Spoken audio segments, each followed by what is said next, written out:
Welcome to Cognitive Pleasure. If you ever feel like you're doing everything right with your money but still somehow falling behind, you're definitely not alone. Today, we're going to look at the rising cost of living, not as a personal problem, but through the clear, calm lens of economics. I mean, does this feel familiar? You budget, you cut back on things, you work hard, but when you look at your account at the end of the month, you're basically just treading water. It's an incredibly frustrating feeling, and it's happening to a lot of people. And that frustration, it almost always leads to this really heavy question. Is this my fault? Am I the one doing something wrong? So much of the financial advice out there is built on that feeling of personal blame. But you know what? The consensus among economists is pretty clear. No. The financial pressure you're feeling is not a personal failure. It's the result of huge structural shifts in the economy. And just understanding that is the first real step to getting a handle on your situation. So let's start by totally redefining the problem. What do economists even mean when they say cost of living? It's probably not what you think. Right away, you can see the economic definition is totally different from how we usually talk about it. It's not about your daily coffee or how many streaming services you have. It's the absolute minimum amount of money you need for a stable life. And it's based on the core prices in the economy, not your personal spending. And when you actually look at what drives those costs, it becomes really obvious. A massive portion of our cost of living is dominated by just a few big things. Housing is almost always the lion's share, followed by essentials like energy, transport, and healthcare. All those little things we're told to worry about, they're just a tiny fraction of the real financial pressure. So if these huge costs are the real issue, what's making them go up?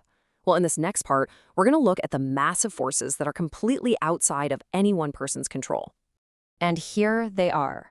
We're not talking about your personal choices here.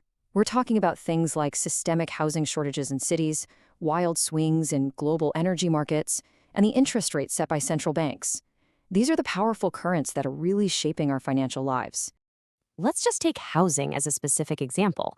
The common advice focuses on your personal spending habits, but the economic view, it shows that the price you actually pay for rent or a mortgage is really determined by stuff like local zoning laws, a lack of new construction, and even global investment demand. And it's the exact same story with energy. We're all told, turn down the thermostat or drive a little less.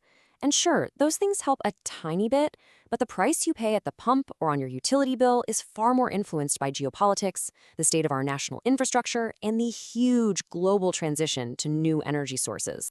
Okay, so if all those huge forces are outside our control, are we just stuck? Well, no, this is the important part. This is about focusing your energy where it actually makes a difference. The key idea is this: you have to shift your focus. Stop worrying about the tiny, daily optimizations and start thinking about the big, high-impact, structural decisions. It's about changing the very foundation of your financial life, not just rearranging the furniture. So here's where your real leverage is. Instead of obsessing over the grocery bill, you start asking bigger, smarter questions. For housing, you ask, where can I live, what type of home, to seriously lower my long-term costs? For transport, how can I design my life to be less dependent on a car and unpredictable gas prices? For debt, is my mortgage fixed or variable? And for income, how secure is my job really? These are the decisions that actually move the needle.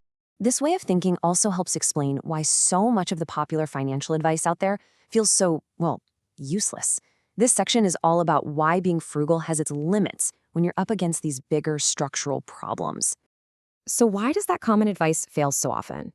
Well, because budgeting down to the last penny doesn't change the massive cost of your housing or transportation. Living a super bare-bones lifestyle is miserable, and it doesn't change your vulnerability if your rent suddenly spikes. And the whole side hustle culture? It just leads to burnout if your main income isn't stable to begin with. This really captures the whole economic insight in one sentence. It's not that being careful with money is a bad thing, of course not. It's just that your structural exposure to these big, volatile costs is infinitely more important than how frugal you are day to day. So let's put this all together into a new mental model. This is how economists frame the problem, and it's a really powerful way to start making clearer decisions for yourself. The first concept is exposure. A simple way to think about it is this: how much of your financial house is built in a flood zone?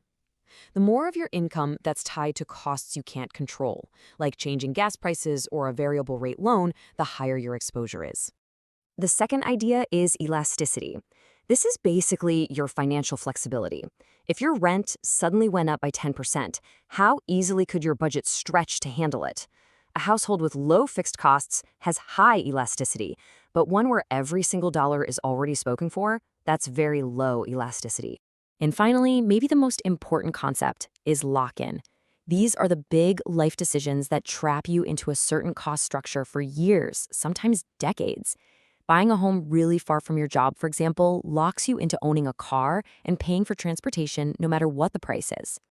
Here's a super practical example of how lock-in works. Step 1. You make a big decision, like buying a more affordable house that's a 90-minute commute from work. Step 2. That one decision creates a new dependency. You now have to own a car and pay for all the fuel and maintenance.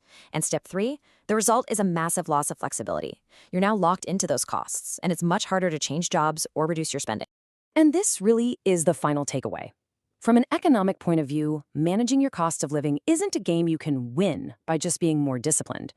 The real strategic goal is to minimize your exposure to things you can't control. And, most importantly, avoid those big decisions that lock you into a fragile financial setup. It's about clarity, not just discipline. I really hope this explainer has provided some of that clarity. This is Cognitive Pleasure. If you found this helpful, feel free to subscribe for more explainers just like this one.